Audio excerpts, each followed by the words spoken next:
Good morning students, welcome to our Hindi classes. Myself Priya Rap from Radiant Public School.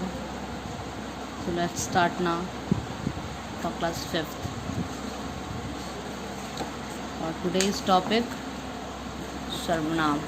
Today's topic is सर्वनाम lesson 6. सर्वनाम सभी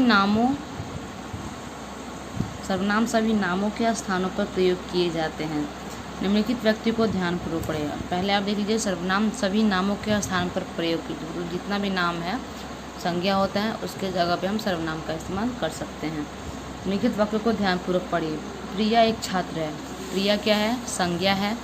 वह प्रतिदिन विद्यालय जाती है, पर यहाँ पे प्रिया हटा दिया गया है. क्या लिख दिया गया? वह प्रतिदिन विद्यालय जाती है. तो प्रिया की जगह पे जो शब्द लगा है वो शब्द क्या है? वह है. तो प्रिया एक संज्ञा शब्द है और उसके स्थान पे जो शब्द का प्रयोग किया गया है वो क्या हो जाएगा? वो ऑटोमेटिक सर्वनाम हो जाएगा. उसे पढ़ना बहुत अच्छा लगता है. उसके साथ उसका भाई भी पढ़ता है. ये सब क्या है?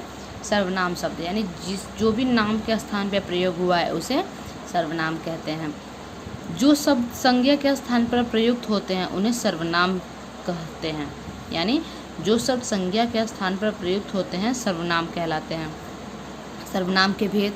सर्वनाम के प्रमुख 6 भेद होते हैं जिनका विवरण निम्न प्रकार है.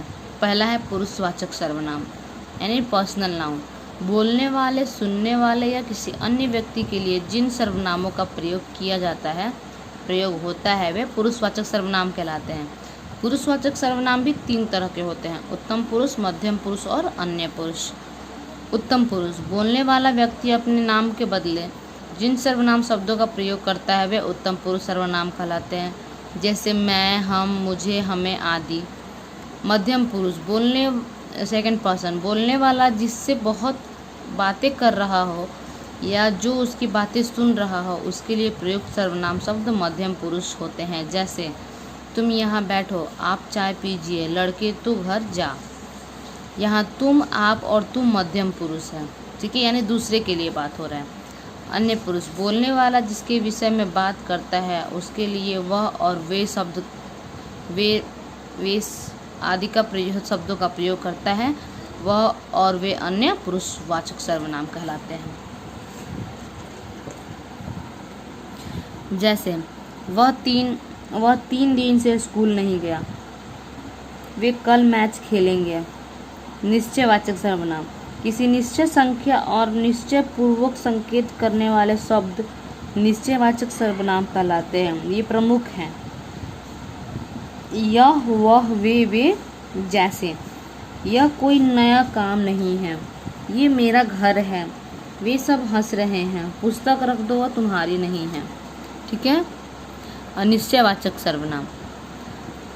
जिस सर्वनाम में से किसी व्यक्ति, वस्तु या पदार्थ का निश्चित बोध हो उसे अनिश्चयवाचक सर्वनाम कहते हैं. ये प्रमुख है: कोई, कुछ, किसी आदि. जैसे ऐसा न हो कोई आ जाए, उसने कुछ नहीं खाया.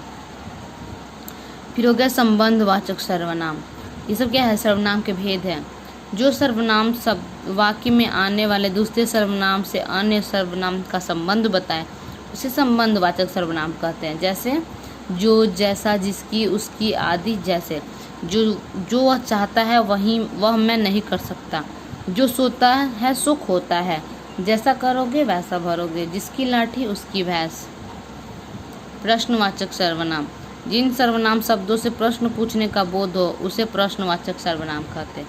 जैसे तुम किसके साथ आए, बाहर कौन खड़ा है.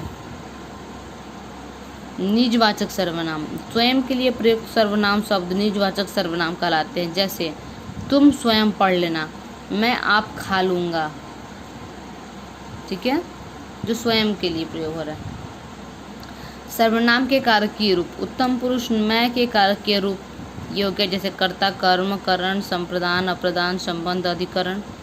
में एक वचन में मैं, मैंने, मुझे, मुझको, मुझे, मेरे द्वारा, मेरे लिए, मुझसे, मेरा, मुझ में. ये बहुवचन हो गया उसका. ये हो गया आपका मध्यम पुरुष का कारकीय रूप है. कर्ता, कर्म, करण सबका साथ साथ है. उसके बाद उसमें का एक वचन और बहुवचन दिया हुआ है. ये अन्य पुरुष का हो गया. निश्चयवाचक सर्वनाम यह की कारकीय रूप. कर्ता यह, इसने, ये, इन्होंने। फिर ये हो गया संबंधवाचक सर्वनाम का कारकीय रूप, ये हो गया प्रश्नवाचक सर्वनाम का कारकीय रूप। ठीक है, आप लोग याद कर लेंगे तो आप लोगों के लिए अच्छा होगा, आप लोग लर्न कर लीजिएगा। ये आपका बुक वर्क है।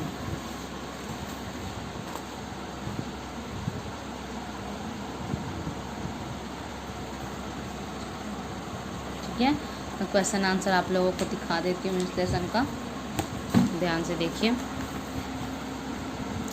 सर्वनाम किसे कहा जाता है? जो शब्द संज्ञा के स्थान पर प्रयुक्त होते हैं सर्वनाम कहलाते हैं। सर्वनाम के कितने और कौन से भेद होते हैं? स्पष्ट कीजिए। सर्वनाम के 6 भेद होते हैं: पुरुषवाचक सर्वनाम, निश्चयवाचक सर्वनाम, अनिश्चयवाचक सर्वनाम, संबंधवाचक सर्वनाम, प्रश्नवाचक सर्वनाम और निजवाचक सर्वनाम। पुरुषवाचक सर्वनाम तथा प्रश्नवाचक सर्वनाम किसे कहते हैं? बोलने वाले, सुनने वाले या किसी अन्य व्यक्ति के लिए जिन सर्वनामों का प्रयोग होता है उसे पुरुषवाचक सर्वनाम कहते हैं, और जिन सर्वनाम शब्दों से प्रश्न पूछने का बोध हो वह प्रश्नवाचक सर्वनाम कहलाते हैं। संबंधवाचक सर्वनाम तथा निजवाचक सर्वनाम में अंतर स्पष्ट कीजिए। जो सर्वनाम वाक्य में आने वाले दूसरे सर्वनाम से अन्य का संबंध बताए उसे संबंधवाचक सर्वनाम कहते हैं। स्वयं के लिए प्रयुक्त सर्वनाम शब्द निजवाचक सर्वनाम कहलाते हैं।